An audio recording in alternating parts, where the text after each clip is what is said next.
Pitkästä aikaa ollut näin hienoa keliä ja en ole ollut tyyliin 2 viikkoon tähän aikaan aamusta hereillä.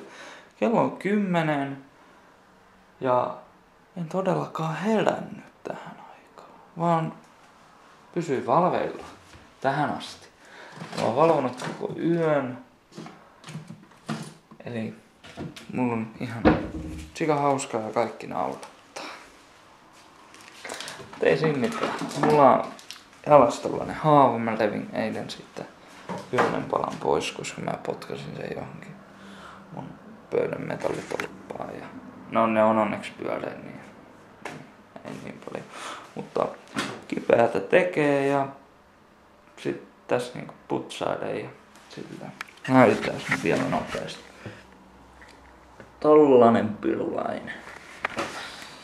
Ei siitä verta, no vähän autofokus. Ei siitä ole verta tullut pitkään aikaan. Niin. Mikäs siinä? Heitän siihen laastille ja vähän putsauksen jälkeen ja sitten kauppaan sitä vähän iltakalkkia ja jotain. Niin hyvin pysyy valveilla ja jaksaa tehdä jotain trampoliinijuttuja ehkä. Kun kelikin noin hieno ja musiikit kun tonne nostaa vielä. Hyvä tulla. Noniin, yes. Tuli ostettua tossa 9,44 iltamakeisia, iltakalkkeja ja kilohinta 8,95 grammaa ja 1055. Sellainen hyvä pieni mättöpussi. Vois periaatteessa no joo ei.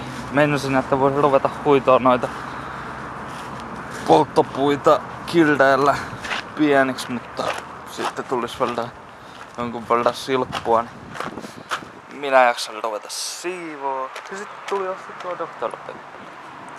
Siinä pitää aina muistaa, että aina kun ostat Dr. Pepper, niin se tulee yli. Ekalla kerralla kun avaat sen, niin päätin sitten avata sen, mutta tällä kertaa muistin.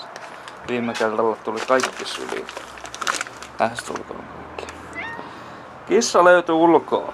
Tällainen hyvä yli tonnin kissa Mainekuun. Täältä ulkoa. Kivaa. Sellaisia tuholaisia.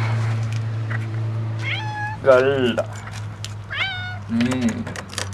Oot jo esiintynyt yhdessä videossa. Pääsit toiseen.